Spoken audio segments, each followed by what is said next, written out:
बीच पश्चिमी मीडिया का दावा है कि ब्रिटेन की हवाई सीमा के नजदीक पुतिन के कुछ लड़ाकू विमान दिखाई दिए, जिसके बाद ब्रिटेन ने उन्हें खदेड़ दिया।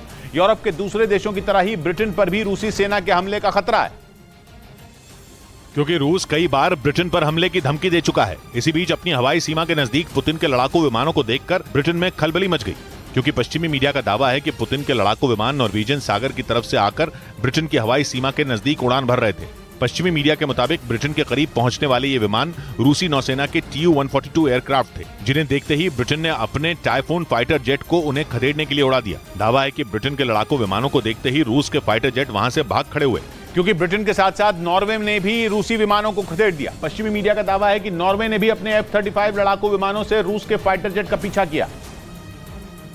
हालांकि बाद में रूस ने साफ किया कि उसके लड़ाकू विमान अंतर्राष्ट्रीय हवाई सीमा में उड़ान भर रहे थे, लेकिन रूस की इस हरकत ने यूरोप के देशों की धड़कनें जरूर बढ़ा दी। इसी तरह की घटना कुछ रोज पहले बाल्टिक सागर में भी हुई थी, जहां रूस के लड़ाकू विमानों को देखकर नेटो देशों के होश उड़ गए थे।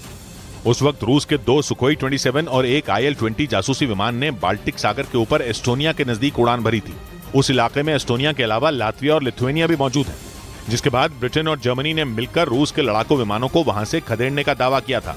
उधर यूक्रेन के राष्ट्रपति ज़ेलेंस्की दस्तावेज लीक करने का आरोप लगाते हुए अमेरिका पर बुरी तरह भड़क गए। ऐसा इसलिए क्योंकि आरोप है कि ये दस्तावेज कुछ दिन पहले अमेरिका के रक्षा मंत्रालय पेंटागन से लीक हुए थे, और उस लिफाफे पर लिखे टॉप सीक्रेट शब्द ये बताने के लिए काफी थे कि अमेरिकी खुफिया विभाग में बड़ी सेंधमारी हो गई। पर ज़ेलेंस्की का आरोप है कि इसके बारे में उन्हें किसी ने कुछ नहीं बताया। अमेरिकी मीडिया से बात करते हुए ज़ेलेंस्की ने इल्जाम लगाया कि अमेरिका के रक्षा मंत्रालय या फिर खुद राष्ट्रपति बाइडेन को इस बारे में उनसे बातचीत करनी चाहिए थी, क्योंकि इन दस्तावेजों में यूक्रेन में जारी जंग से जुड़ी कई जानकारियां शामिल होने का दावा किया जा रहा है, जो अगर रूस के हाथ लग गई तो किसी हथियार से कम नहीं होगी। दावा तो यह भी है कि इन दस्तावेजों में अमेरिका और यूक्रेन के बीच हुए समझौतों के साथ ही हथियारों और आने वाले वक्त की प्लानिंग का भी जिक्र है।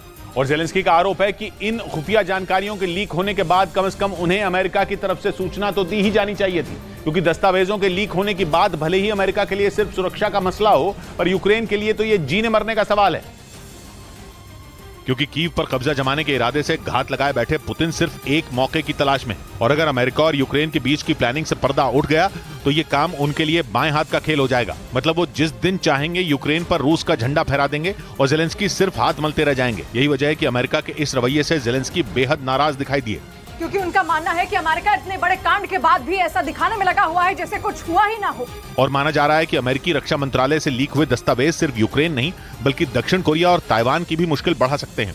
दावा तो यह भी है कि उन दस्तावेजों में इजराइल की खुफिया एजेंसी मोसाद का भी कच्चा चिट्ठा है। मतलब ये दस्तावेज जिसके भी हाथ लगे वो आसानी से दुनिया के कई देशों की टेंशन बढ़ा देगा। यही वजह है कि इनके लीक होने के बाद से ही ज़ेलेंस्की अमेरिका से बुरी तरह नाराज है।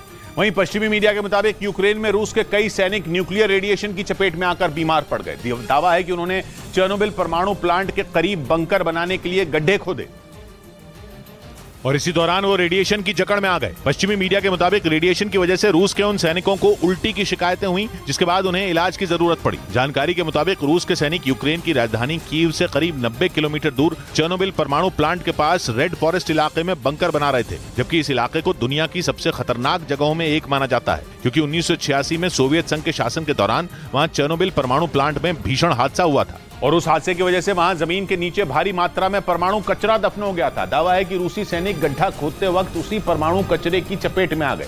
हालांकि रूस ने जंग के शुरुआती दिनों में ही चेर्नोबिल के आसपास के इलाकों पर कब्जा कर लिया था, जिसके बाद रूस की सेना ने वहां अपने कई बंकर भी बना लिए और यूक्रेन के खिलाफ हमलों के लिए उनका इस्तेमाल किया। हालांकि पश्चिमी मीडिया के मुताबिक इलाके के लोगों ने रूसी सैनिकों को वहां रेडिएशन के खतरे की बार बार चेतावनी दी, लेकिन उन्होंने उसे नजरअंदाज कर दिया, जिसका नतीजा ये हुआ कि अब रूस के कई सैनिक न्यूक्लियर रेडिएशन का शिकार हो गए।